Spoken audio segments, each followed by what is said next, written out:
जय हिंद बच्चों।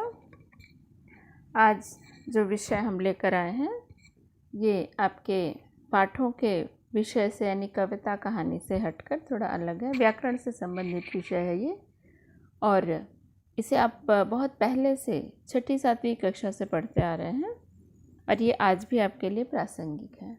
अक्सर हमको पाठों में काव्य सौंदर्य में अपठित पद्यांश में इस तरह के प्रश्न मिलते हैं कि तत्सम तद्भवों के शब्दों की पहचान कीजिए या फिर ग्रामीण शब्दों को शुद्ध हिंदी में लिखिए। इस तरह के प्रश्न मिलते हैं। तो ये जिस विषय से संबंधित है हम उस विषय को आज लेकर आए बच्चों। ये विषय है आपके सामने हिंदी की शब्द संपदा। संपदा का अर्थ होता है खजाना या भंडार। शब्द भंडार भी इसे कहा जाता है। हिंदी की शब्द संपदा अर्थात हिंदी भाषा में जो शब्दों का खजाना है इसके बारे में जानेंगे। अब खजाना है तो निश्चित है कि कई तरह का होगा, कई रूप का होगा, कई रंग का होगा, कई अलग अलग विशेषताएं होंगी, है ना। तो इसी तरह से क्या क्या इनमें वर्गीकरण है, क्या क्या हम चीज़ें इसको किस तरह से हमने कुछ भागों में बांटा है उसके आधार पर हम जानेंगे इस हिंदी की शब्द संपदाओं के बारे में। बच्चों, जो हिंदी की शब्द संपदा है इसे मुख्य रूप से 4 भागों में बांटा गया है। अर्थात हिंदी में जो शब्दों का खजाना आया है ये कहाँ कहाँ से आया है, किस किस रूपों में आया है। तो ये जो 4 हैं, अभी पहले हम सिर्फ इनका नाम जानते हैं, उसके बाद हम इनके बारे में देखेंगे। ठीक है, जैसे ये है तत्सम, तद्भव,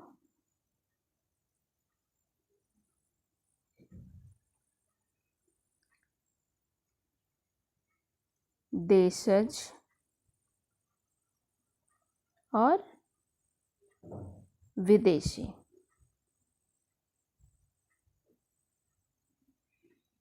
ये 4 रूपों में हमें मिलते हैं। अब इन्हें एक एक करके हम जानते हैं कि ये चारों क्या हैं, इन चारों की विशेषताएं क्या हैं। सबसे पहले चलते हैं बच्चों हम तत्सम शब्द पर।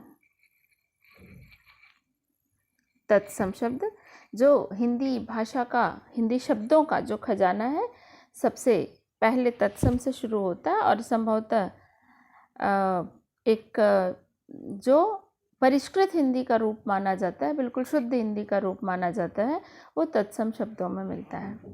जैसे आपने कुछ पाठ पढ़े होंगे, आचार्य महावीर प्रसाद द्विवेदी, जयशंकर प्रसाद, भी जैसे 12वीं में आप शिरीष के फूल पढ़ेंगे, निराला जी की कविता, बादल राग, महादेवी वर्मा जी के पाठ।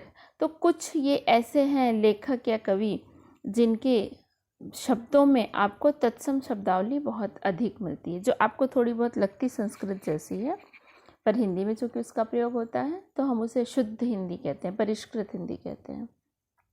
तो जो बच्चों ये संस्कृत जैसी लगती है, ये सिर्फ लगती नहीं है, ये वाकई है, क्योंकि तत्सम शब्द ही वही होते हैं। तत्सम 2 शब्दों से मिलकर बना है, तत् और सम। तत्सम का मतलब होता है उसके समान, उसके समान। उसके समान यानी किसके समान? संस्कृत के। क्योंकि बच्चों हमारी जो हिंदी साहित्य का जो भाव है, जो हिंदी साहित्य की पृष्ठभूमि है, हिंदी शब्दों की कह सकते हैं, वो संस्कृत से ही आई। संस्कृत को जननी और हिंदी को उसकी संतान माना गया है। तो ये जो तत्सम शब्दावलियाँ होती हैं ये आती हैं संस्कृत से। ये शब्द कुछ जो संस्कृत के होते हैं एज इट इज़ उसे हिंदी में प्रयोग किया जाता है, उसी रूप में, बिना किसी बदलाव के। जब उसे हिंदी में प्रयोग किया जाता है तो हम उसे तत्सम शब्द कहते हैं। इसके थोड़े उदाहरण मैं आपके सामने दिखाती हूँ, बाकी वीडियो के बाद अंत के कुछ पृष्ठ में दिए रहूँगी मुख्य बिंदुओं के, जिसमें आपको और भी उदाहरण मिलेंगे। तो पहले हम इसके कुछ उदाहरण देखते हैं। किसके उदाहरण? तत्सम शब्दों के। जैसे जो चीज़ें हम अभी भी वैसे ही प्रयोग करते हैं, जैसे ईर्ष्या, ये हिंदी में आपको इसका प्रयोग अक्सर मिलता है। ये संस्कृत का ही मुख्य रूप से शब्द है, है ना, अमूल्य, अमूल्य हो गया। उज्ज्वल, नाम भी आप में से बहुतों के होंगे या आपको ये शब्द भी मिलता है उज्ज्वल। तो इस तरह के जो शब्द हैं ये तत्सम हैं और इन्हें हम हिंदी में प्रयोग करते हैं, जैसे माता, पिता, शिक्षक, विद्यालय, ये सब शब्द क्या हैं? संस्कृत में भी इनकी शब्दावली यही है और हिंदी में भी इन्हें हम ऐसे ही प्रयोग करते हैं, इसलिए तत्सम, उसके समान, संस्कृत के समान ही इन शब्दों को माना जाता है। तो ये हो गया हमारा तत्सम शब्द। अब चलते हैं बच्चों हम दूसरे भाग की तरफ, जो तद्भव शब्द होते हैं। तद्भव, तद्भव भी वही अर्थ है, तत् और भव, तत् और भव, ठीक है। यहाँ पे व्यंजन संधि के नियमों के अनुसार त का द हो जाता है, वो बात की बात है, इसकी चर्चा हम संधि में कभी करेंगे। तो तद्भव यानी उससे बना हुआ, ठीक है। उससे बना हुआ यानी किससे बना हुआ? सेम वही जो हमने संस्कृत तत्सम में पढ़ा था, संस्कृत से बना हुआ। बना हुआ कह सकते हैं या कह सकते हैं उससे थोड़ा परिवर्तित, बना हुआ कहिए या बिगड़ा हुआ कहिए, एक ही बात है कि उसका रूप थोड़ा सा बदल गया है। उसका परिवर्तित रूप, किसका परिवर्तित रूप?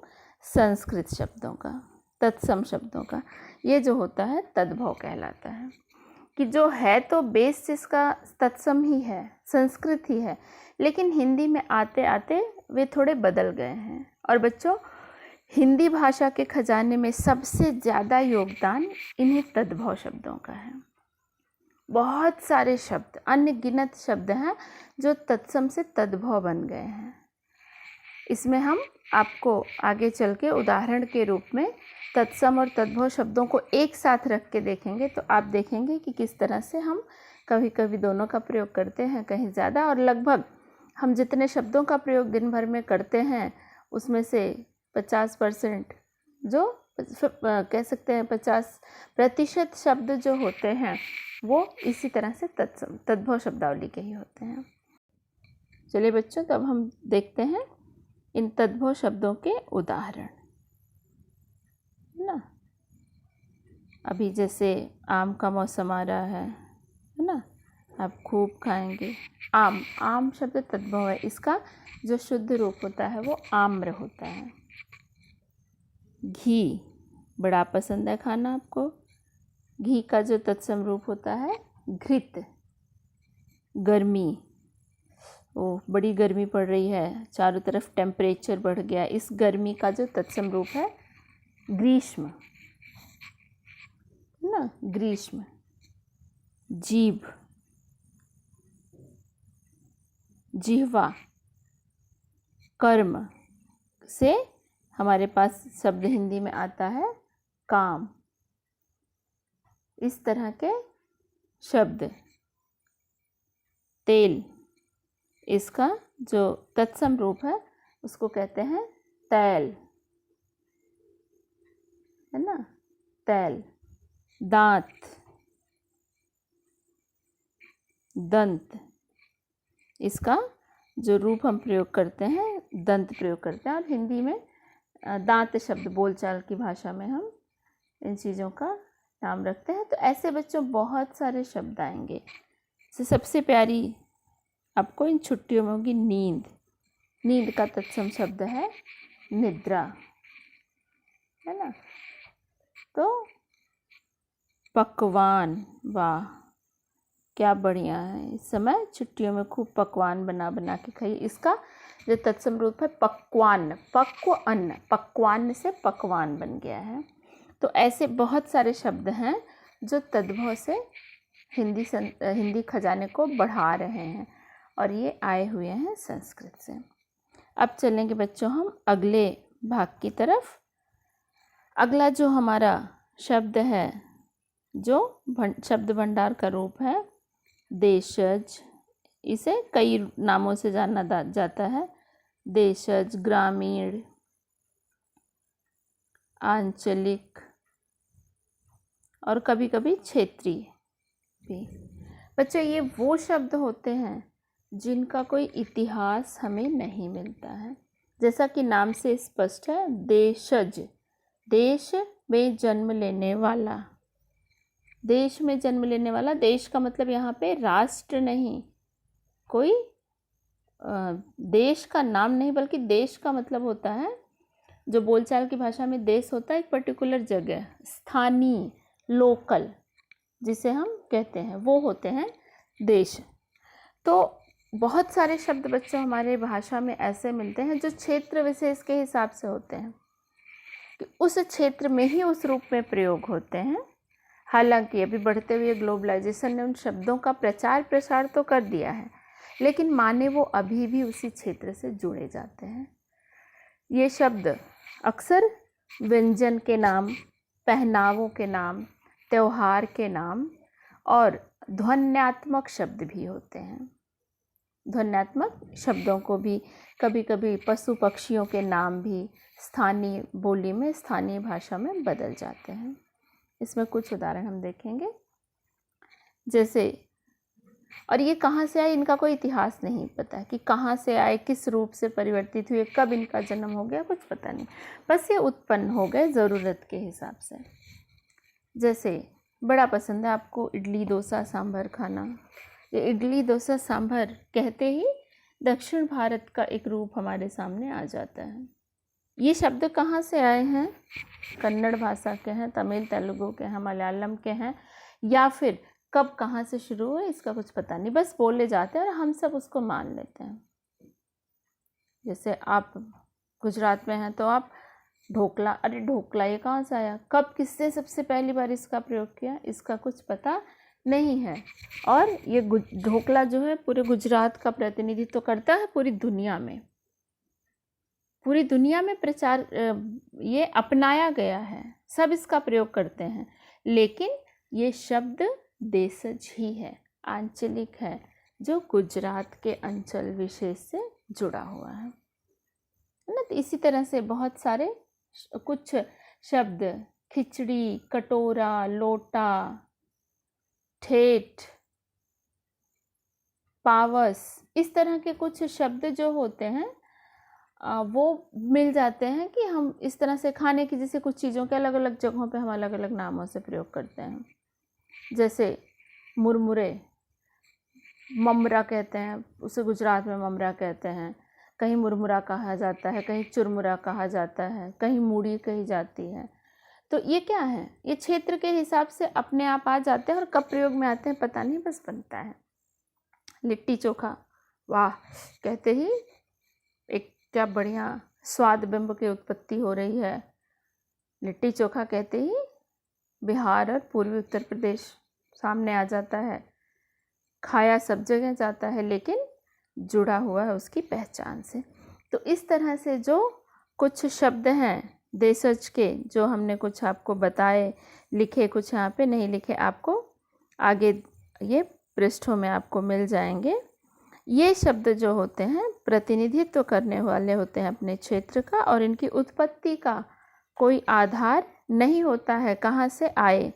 जैसे चहचहाना, चिड़िया का चहचहाना, खटपट, ठक ठक, इस तरह के जो शब्द ध्वन्यात्मक भी होते हैं, इनका कोई इतिहास नहीं होता है, ये क्षेत्र में अचानक अपने आप आते हैं और प्रयोग में आ जाते हैं, फिर वो कॉमन हो जाते हैं।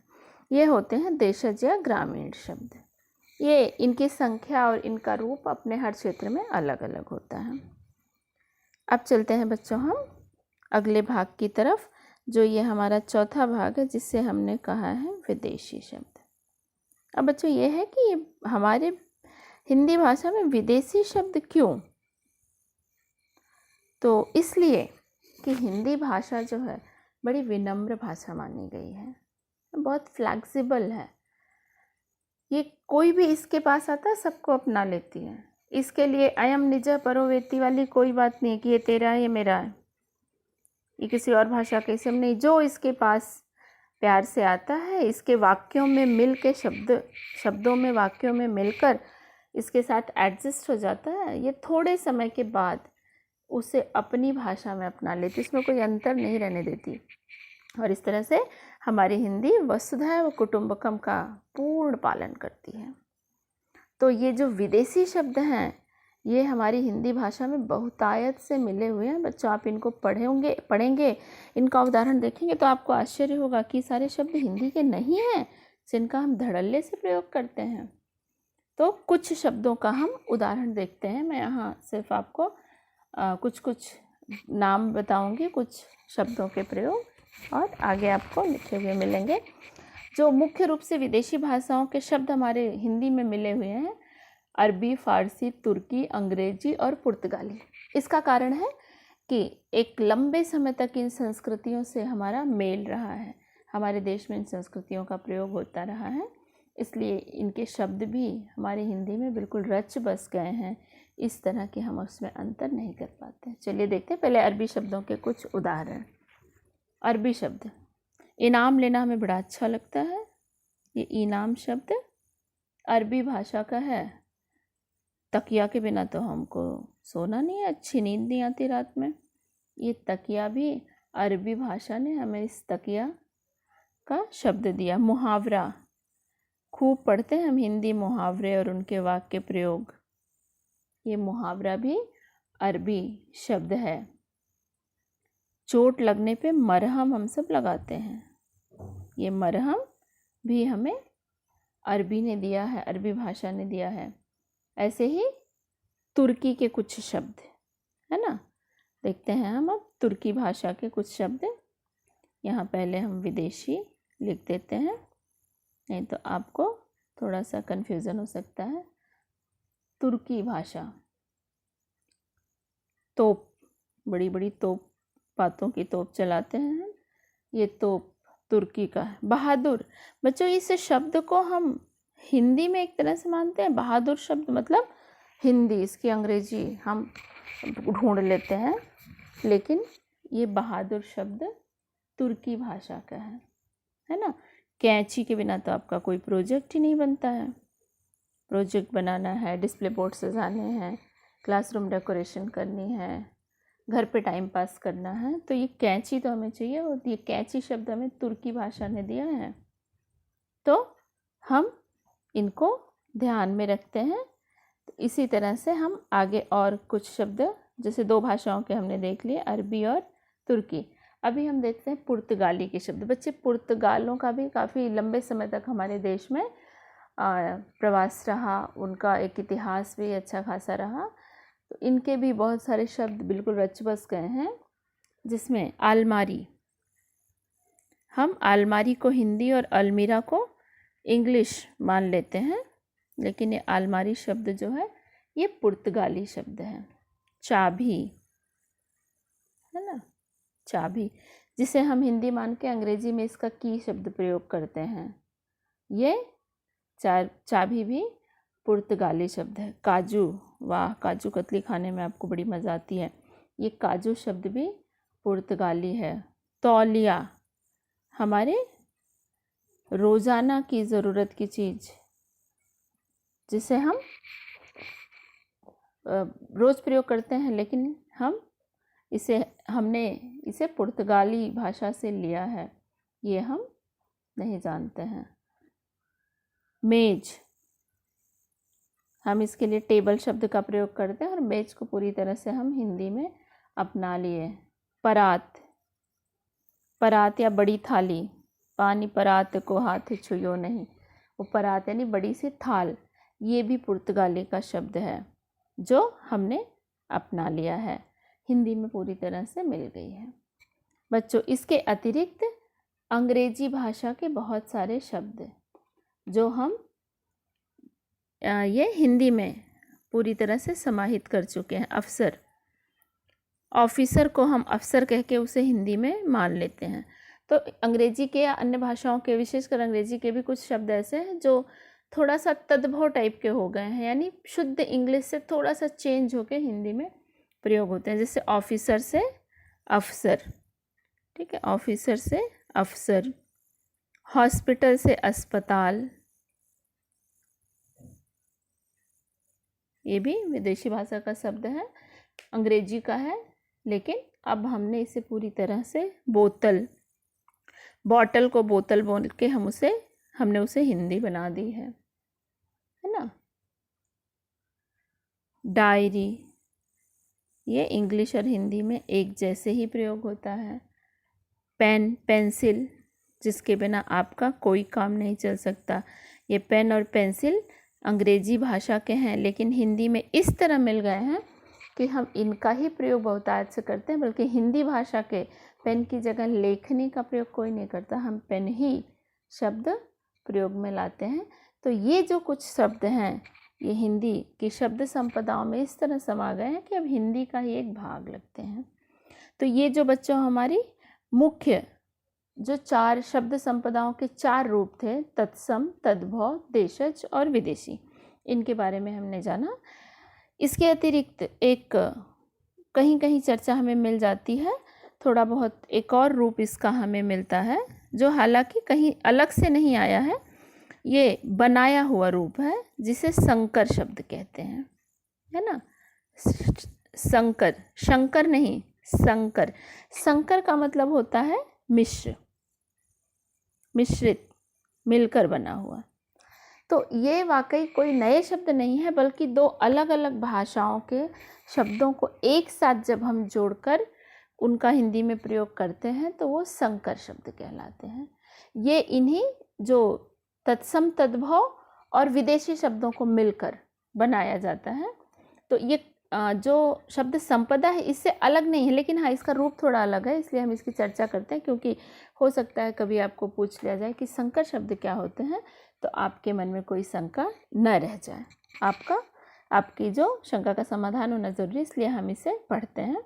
तो ये संकर शब्द जो 2 अलग अलग वर्गों की भाषाओं को, शब्दों को मिलाकर बनाए जाए, जैसे उदाहरण से आप ज़्यादा अच्छा समझेंगे। रेलगाड़ी, रेलगाड़ी, जैसे इसमें रेल शब्द अंग्रेजी का है और गाड़ी हिंदी का, तो ये दोनों को मिला के एक साथ रेलगाड़ी बन गई, है ना। आंसू गैस, अक्सर हमने देखा है, ये एक हथियार के रूप में काम आती है किसी भी तरह का जो बहुत भीड़ भाड़ या बहुत है तो उसको रोकने के लिए। आंसू गैस ये भी एक तरह का संकर शब्द है, जो हिंदी और अंग्रेजी दोनों को मिला के किया है। वर्षगांठ, वर्षगांठ ये तत्सम और तद्भव को मिलाकर बना हुआ है ना। वर्षगांठ संस्कृत और हिंदी के शब्दों को मिलाकर। बस अड्डा, बस अड्डा, क्या हुआ, बस हो गई अंग्रेजी और अड्डा देसी, देशज शब्द है अड्डा, तो अंग्रेजी और देशी और विदेशी का मेल है ये बस अड्डा। इसी तरह से जांच करता, जांच करना हिंदी, करता संस्कृत। ऑपरेशन कक्ष, अक्सर ऑपरेशन कक्ष लिखा रहता है, अंग्रेजी और संस्कृत को मिला के। उड़न तस्तरी, उड़न हिंदी और तस्तरी फारसी का शब्द है ना। बस स्थानक कुछ भाषाओं में लिखा रहता है, तो अंग्रेजी और संस्कृत का प्रयोग है। तो इस तरह के जो शब्द हैं इनको संकर कहे जाते हैं। ये शब्द संपदा के 4 भागों में से ही आते हैं, इसलिए इसे हम 5वां भाग नहीं मान सकते, हाँ एक रूप जरूर मान सकते हैं। तो बच्चों मुझे लगता है कि जो हमने तत्सम, तद्भव, देशज और विदेशी के संबंध में अब आपको कोई डाउट नहीं होगा, किसी भी प्रकार की कोई शंका नहीं होगी।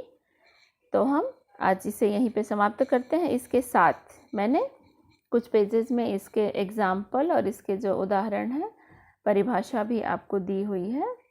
उदाहरण तो ऐसे अनगिनत हैं, यहाँ पे कुछ मैंने दिया है कि आपको कभी देखने में, सुनने में या उस चीज़ को पढ़ने में थोड़ी आसानी हो। बाकी आपको पाठ पढ़ते समय, अपने जब पाठ पढ़ते हैं, प्रश्न उत्तर पढ़ते हैं या शब्दों को पढ़ते हैं, तो आप उसे खुद भी खेल खेल में या पढ़ते पढ़ते भी कि ये तत्सम है, तद्भव है, ये विदेशी भाषा का शब्द आ गया, किसी का मतलब नहीं आ रहा, तो आप उसकी जानकारी भी ले सकते हैं। तो अब मुझे लगता है आपको इस हिंदी की शब्द संपदा के बारे में किसी भी प्रकार की कोई शंका नहीं होगी। अगले फिर किसी पाठ के साथ मिलेंगे बच्चों। धन्यवाद।